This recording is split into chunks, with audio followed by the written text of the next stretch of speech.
Good evening and bienvenue, my fond fair friends, family, and subscribers. This is your humble narrator, Diomedes Rouge, here to bring you, well, the newest part of What If Belle Was Trained as a Spartan. Now, where we last left off, Belle wound up in a very precarious situation, you could say. What do I mean by that? Well, it turns out our friend has a bit of a sweet tooth, and no one knew, including himself. However, when the Amazonians offered him a very sweet drink, what was he to do but to do the Spartan thing and down it all? He did not know that it was an aphrodisiac. No, no, he did not. And boy, if Lander and Xander have their way, he will never know. He will never know indeed. For they want to keep on living. Oh, but he did suffer the side effects from drinking said aphrodisiac. And you could say that it was many years of being a stout and studious soldier, or the inner spirit beating inside of him trying to set itself free even for a moment. Or you could just chalk it up to natural teenage hormones, whichever one it is, got set loose. Or you could chalk it up to the Spartan spirit, whichever one you prefer. Got set loose, and, well, let's just say Belle took up the previous offer by the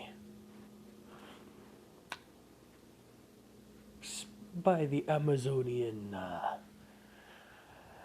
by the head Amazonian representative. Oh, did he take her up on it indeed, by picking her up and walking out the door. When someone tried to stop him, she got to the pile. Oh yes.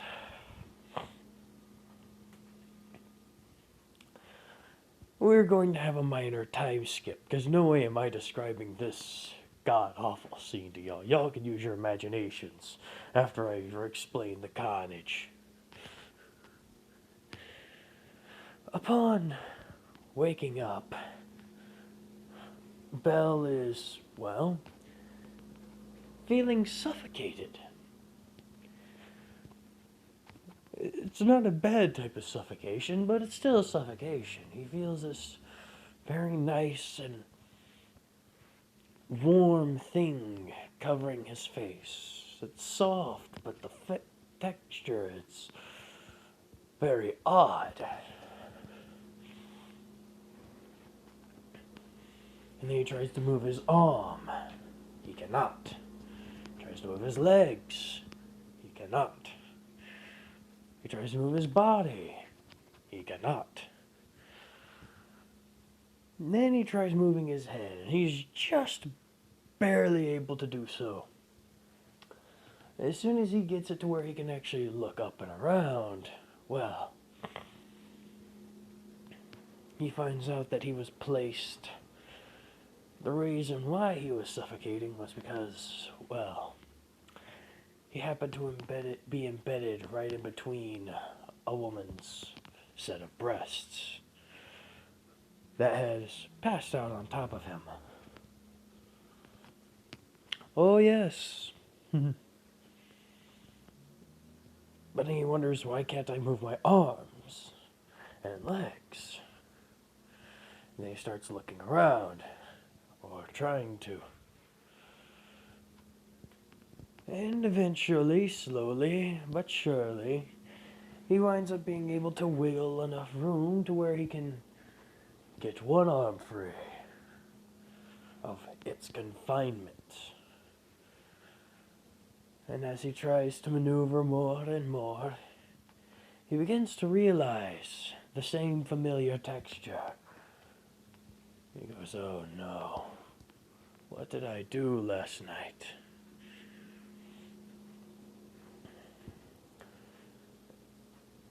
As he's finally able to look at the carnage he has wrought, there's not one, not two, not 3 or 4, not 5, but 6 Amazonian women laid out upon his bed, or rather I should say, the bed he was given. Laid out upon his bed, and all of them looking very, very happy and sated. Meanwhile, he has a very horrified image pass through his mind of what antics he got up to. Not realizing wasn't exactly all his fault. Technically, they did roofie him. But he still blames it upon himself. A moment of weakness. A moment of loss. He had no control. And at that moment, he does not know what to do. He's never been in a situation like this before, either with women or with loss of control. And then he realizes the women are beginning to stir. And so he gracefully ducks out. Upon doing so, he puts on his clothes, then dons his armor. Dons his gear and spear. Sorry, I like the rhyme. His shield and spear. And proceeds to walk out into the courtyard, where he can see Landa and Xander beginning to roughhouse and play. Now, why would I describe it as playing? Because what Spartans would count as playing, well, professional rugby players would count as training. Spartans, when they are going at it, they go at it. The only thing separating those two from full-on destroying each other is skill and trust. Trust that they won't tear each other apart. Trust that they won't take it too far. For they are grappling. They are throwing each other asunder, making each other's flesh and bone bound and bounce and slam against the pavement over and over. As Jace is watching from the other side, going, huh? As Belle walks over to him, enjoying the show? No. Oh? Why not? They said I'm next. Oh? They said I have to train. And they wanted to show me how we're going to be training. Ah. I forget you're not Spartan. You've been with us for a while. We've kind of gotten used to you. Don't worry, as he pats him on the back. You won't die. You sure? They'll make sure of it. You may wish you were dead, but you won't die. What Sure. By the way, how was your, night last night? Uh, at that moment, Bell gets a cold chill running down his spine, a mile long. It, it was fine. Uh, yes, I imagine so. We, we heard the commotion even from our area. Commotion? Well, yes. I'm surprised you even got any sleep last night. Uh-huh. As Xander and Lander eventually take notice of Belle and go, Belle! Belle! As they run up closer to him. Ugh. As they start slapping his back and holding him up, going, ah, we knew you had it in you. Yeah! Ah. Oh, of course, I didn't know your first go around would be, well, quite like that. Boy, do you know how to, yeah, that was quite something. What happened last night? What, you don't remember? I remember some things, but last thing I remember vividly is me drinking well, the beverage they brought to me. Uh-huh. What about after that? Ugh. Feeling very warm. Very... No, hot. It was like I could feel everything. My skin. Ugh. It felt off. Oh, bother. One moment. Sorry about that minor technical issue. That was my fault. Accidentally unlocked portrait mode. Forgive me. Back to your show. It was like my skin, it just felt like I could feel the slightest breeze, feel the slightest touch, and it was magnified, and then poof, nothing. Nothing? Nothing. At least nothing solid. I have these vague recallings, these echoes of, well, pleasure, pain, moans, grunts. It was,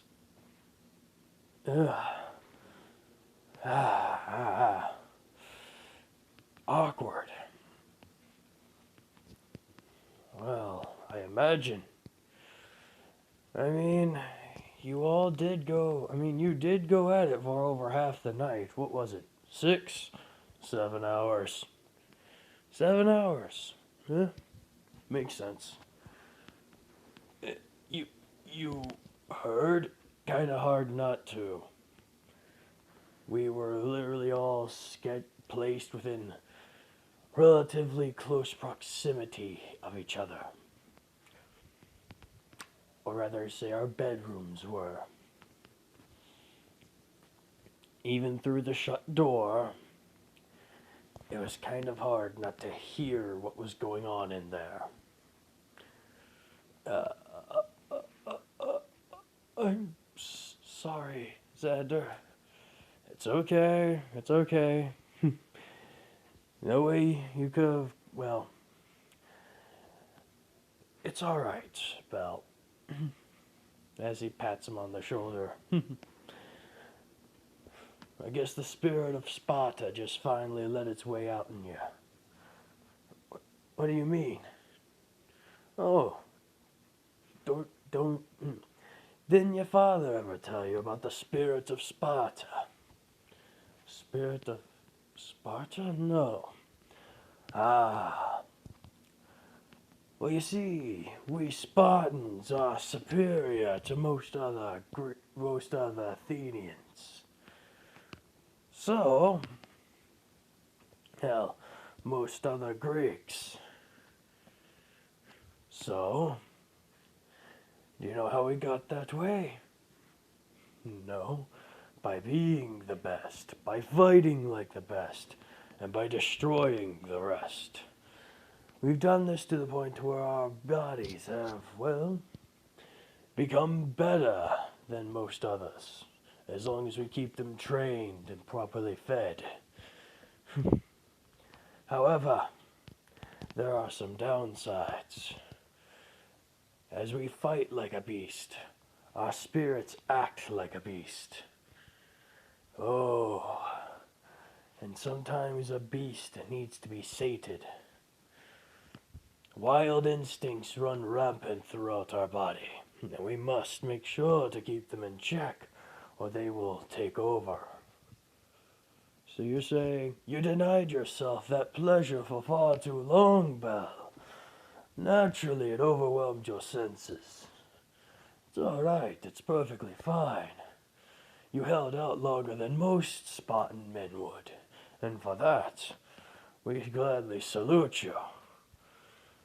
But at that point, you must take better care of yourself, for you never know what will happen next go around. I suppose you're right. I'll do more research into it. Anyways, we should get ready to leave. Leave? I thought we could spend more time here, Belle. They said we should. It's a bit too awkward for me. I'd prefer it if we headed out as soon as we were resupplied, and give a proper farewell. Yes, Belle, you are the boss. As Belle begins to walk off towards the docks, Inlander walks up to Xander going, "Why did you lie like that? Because I don't want him figuring out that it was us who tried to make him unwind. So a simple little white lie here might actually do him some good." Might do him some good. Well, think about it. If he thinks it's his own fault that he went out of control and rampant like that, what do you think he'll do? I don't. He'll keep himself sated. Especially now that he's probably got a new hunger for it. Then most definitely he will keep himself sated. Xander, I swear, I can't tell whether you're a genius or a fool sometimes. A mixture of both, to be honest with you. As, well, Xander just gets a smile, and then proceeds to go, "Oh, Jace, are you ready for your bout? You get to choose, me or Landa." Jace goes, "I'd rather not." Pick a poison, or it's both. Oh, gods. As we cut away to Basil, who... Basil was enjoying his own little moments. Oh, yes, he was.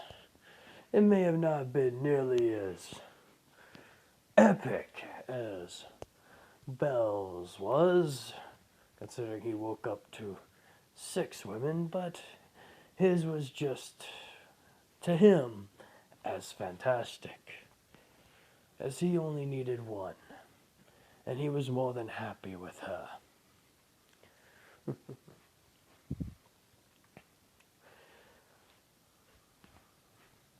Upon him waking up, he gives her a light kiss on the forehead and begins to don his arms and armor. Does his standard stretching, cracking and popping his neck, his knuckles, his shoulders and elbows, down to his knees and toes, getting them all back to properly aligned and properly ready for a morning run. And so, whenever he leaves and begins his morning run, naturally, he runs into Belle. And to Belle, well, this is a genuine shock. For he knows Basil, and Basil, he normally wakes up late unless someone forces him.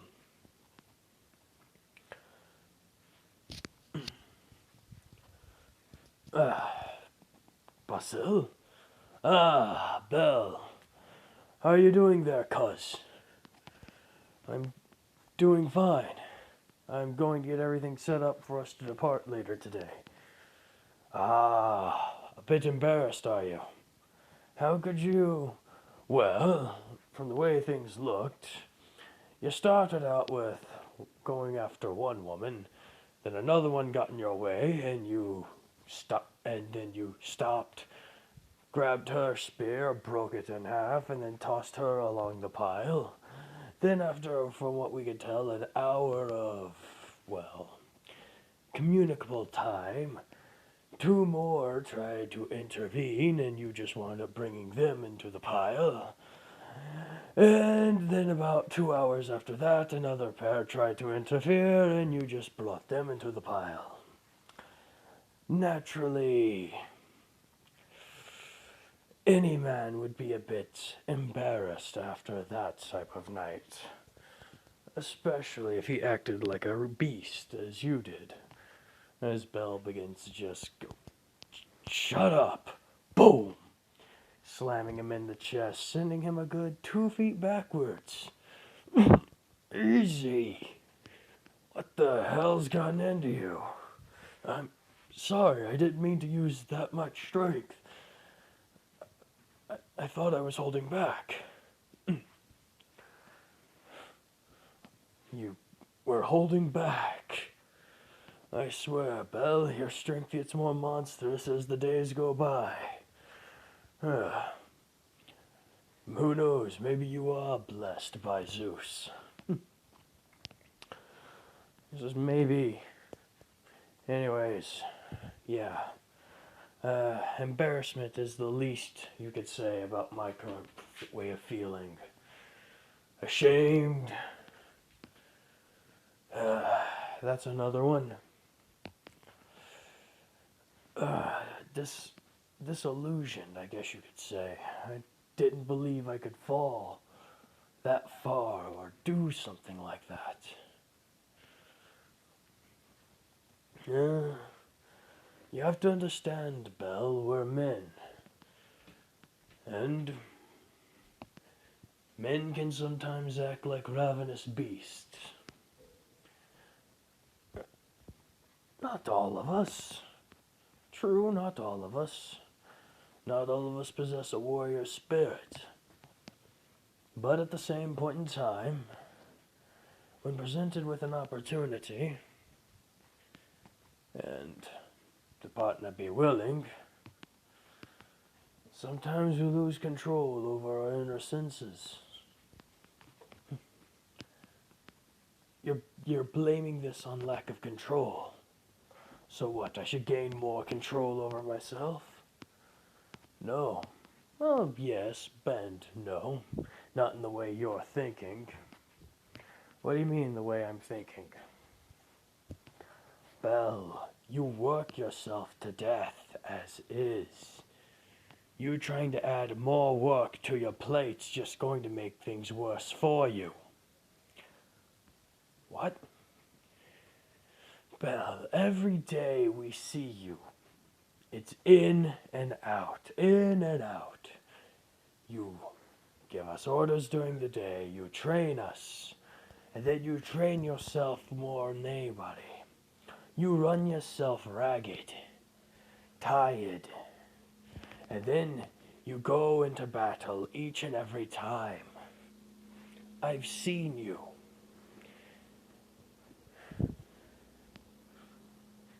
It's as if you're trying to push yourself to some sort of great height, and yet you haven't even realized that if you don't take a break, your soul, your body cannot rest, and it will eventually break.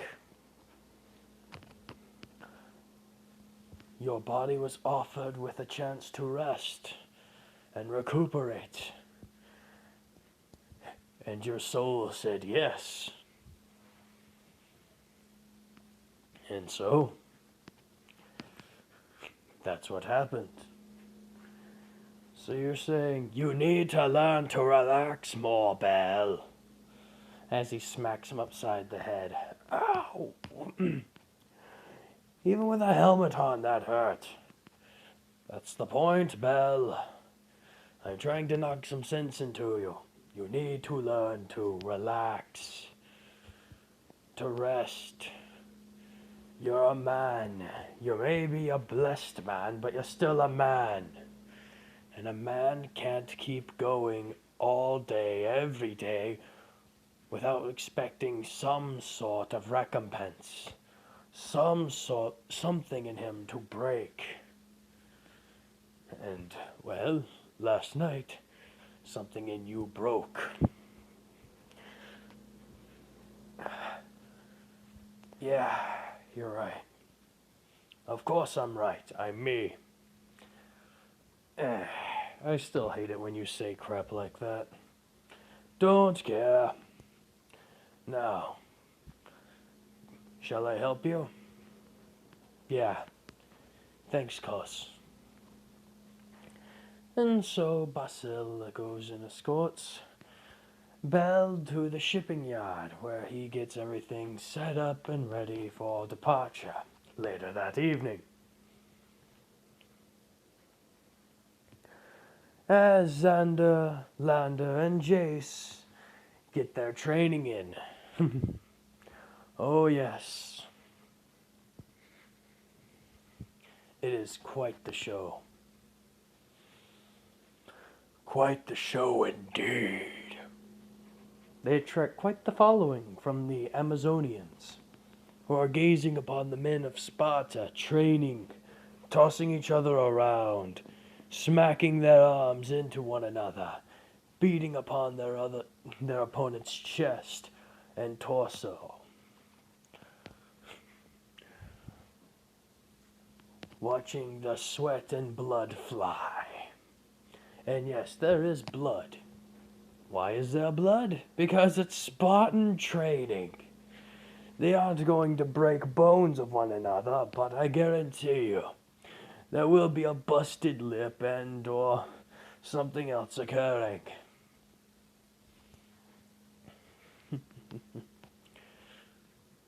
However, they don't take it much farther than that. And poor Jace gets the brunt of most the beating. For he is not Spartan born, nor bred, nor trained, yet. And so, they pick apart his defenses and knock him down to size, just to build him back up, just to break down the new defenses, over and over for the better part of 2 hours, until finally he yields.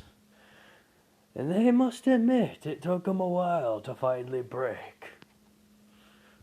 But he broke. And upon him yielding, he thought that they would laugh or mock him. No. Xander and Lander walk up to him and hold his arms high. You did well, especially for a non-brother.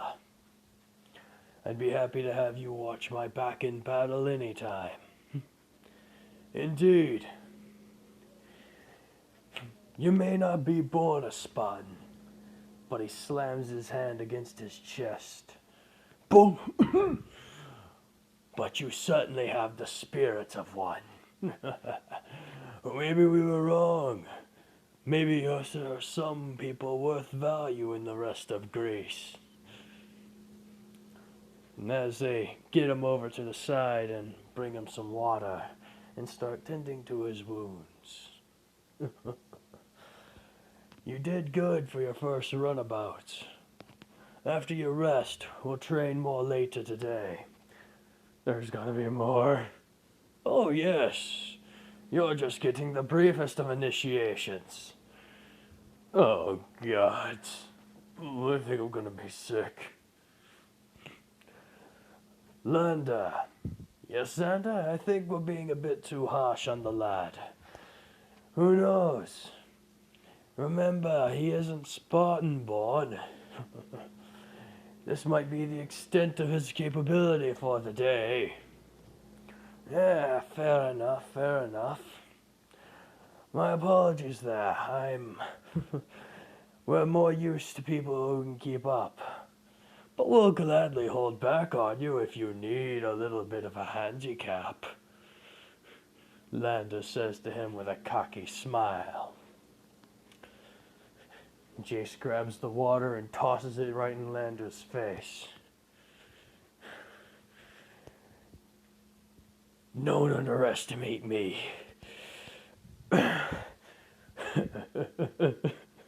Xander just begins to chuckle and laugh. Well, looks like he has more fight in him left.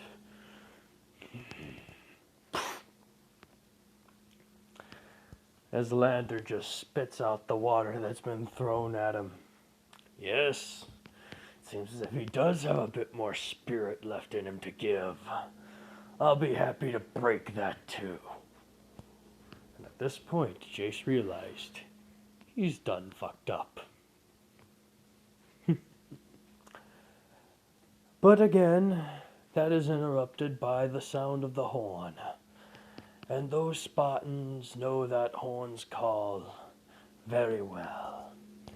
That is the call of their leader, the call of their boss. As they begin to say, well, enough training it is. Enough free time. Let's get back on the road.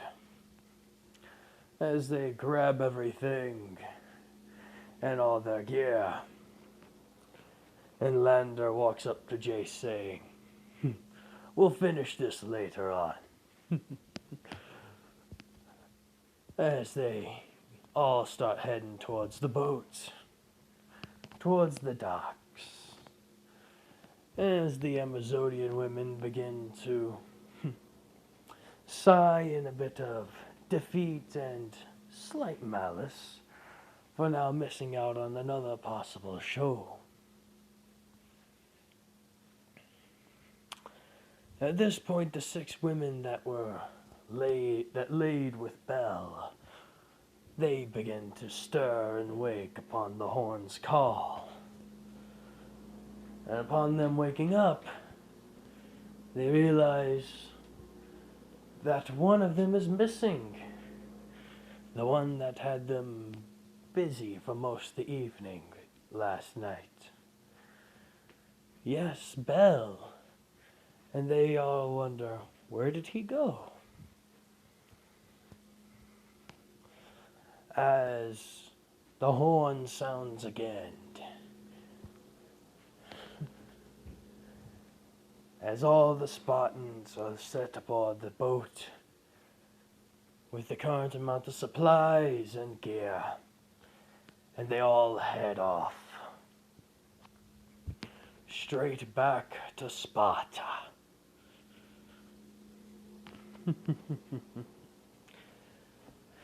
As the representative is given an update about the situation involving, well, Belle and the other Spartans, how they decided to cut their visit short. And while she is greatly annoyed, she also somewhat understands.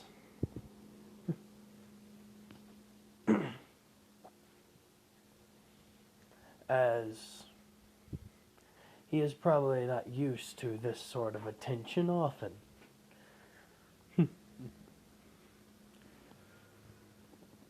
But she does keep it in her mind to make sure that they meet again. But now, as for Belle, him and his men are training upon the boat as they head back to Sparta. Oh, yes. They train long and hard upon the boat, learning, getting back their sea legs as they clash, weapon to weapon, shield to shield, over and over, recounting the lessons of old. Thrust, block, parry, strike. Yes, over and over. They remember their training. They get back into, well, their own shape. Until eventually after a few days, they get to, well, the shores of Sparta. And as they travel forward and get to the capital city itself, Belle's homeland, Belle's home itself, they begin to be welcomed back. And boy, what a welcoming it is.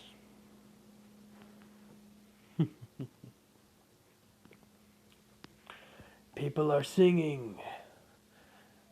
The men are shouting. The ladies. Well, the ladies, some of them fawn, some of them swoon. Most of them just cheer. Happy to see them back alive yet again. And what of Leonidas? Leonidas looks from his tower and just smiles as he heads back down to see his son yet again.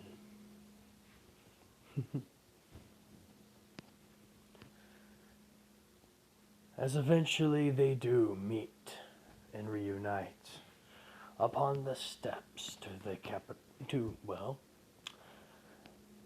the main, I guess you could say,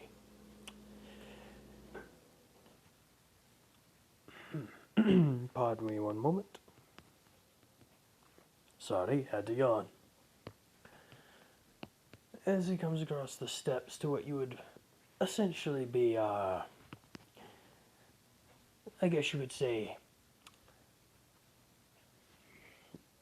the equivalent to our city hall, or something along in there.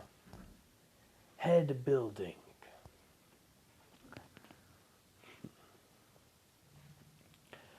As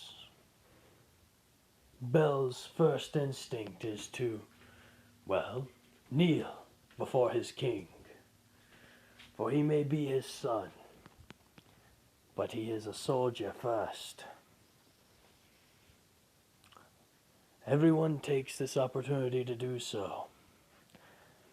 As Leonidas comes down and starts inspecting them.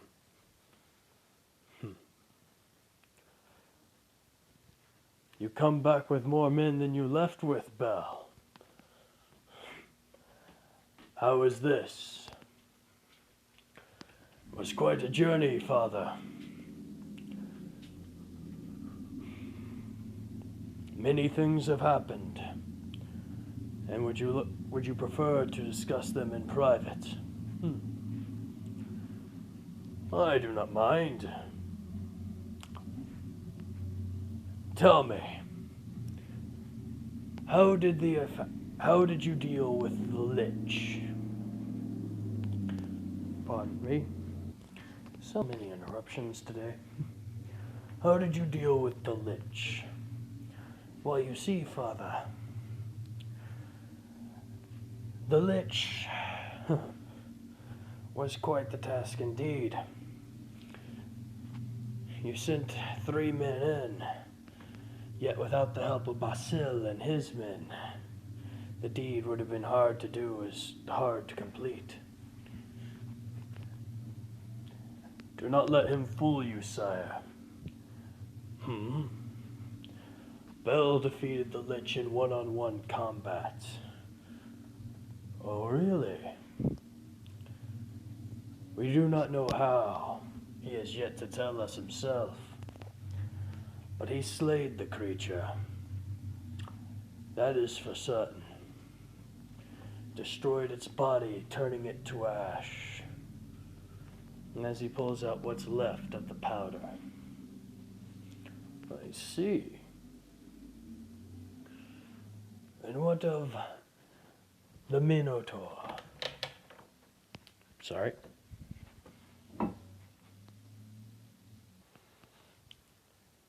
The Minotaur was slayed down in the labyrinth. Uh-huh. And how did King Minos accept that? It was hard for him to accept that mere Spartan barbarians took out his prized killing machine. However, we would have been in more trouble if not for our newest ally, Jace, who is down in the labyrinths as a punishment. He survived for a long period of time against the Bull of Minos. And granted, while he did run from it, he was unarmed and unarmored. For him to survive that long under those conditions, I believe him to be a man of valor, as well, if not a man worth at least half a Spartan. As Jace kind of looks at him, half a Spartan. High praise coming from you, Bell. Especially considering you think most Greeks only are worth a third at most. Well, most of them are posh, lazy, and fat, not willing to put any work or effort into deeds to get them properly done, expecting them to be coordinated with teams, not realizing that a team is made more solid by more competent people. Jace, he realizes this fact. He puts hard work in, and he doesn't take flack from anybody. It's good to hear. And what of the Amazonians? As you've probably read in my reports, it was a failed venture, I hate to say. Oh, and why is that? Simple. The only way they would agree to become permanent allies with us is if we allowed them to worship their goddess Ishtar in our pantheon. However, knowing our current religious affairs, I realized that would not be possible. Are you sure it wouldn't be? I've talked to heads of the church here, the heads of our divines, and yes, they say it is not possible, for our pantheon is set, and the rules are very strict, he says with a slight venomous tone. So you did everything you could? Yes, Your Highness. Very well. All of you are to come to my office later to get proper recommendations. Till then, you're all dismissed for the rest of the day. Thank you, sire. As they separate and, well, go back to their families, as Belle grabs Jason and says, "You're going to become one of us. I'll be happy to have you at my side, or if you wish, you can try and find another group. I will not stop you. You've earned your freedom and your right to choose many times over, and I no longer need to act as your guardian.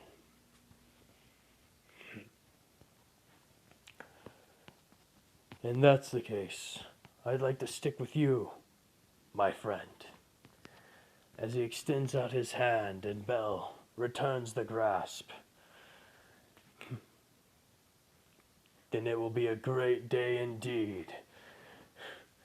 And may our future enemies, well, learn to fear the name of Bell and Jason. Indeed. You know, I have to wonder, yes? Whenever you have a child, does that mean we get to call him Jason's son? Or would you prefer we just say Jason? Shut up. That will never catch on. Are you sure about that? And that's where I'll end the episode off here, guys. I hope you had fun. Hope you enjoyed. Sorry for the technical difficulties. And please do, well, leave a comment down below and, well, a like if you enjoyed. I'm more than happy to hear from y'all, and I'm more than happy to, well, see how much y'all liked it. Bye for now.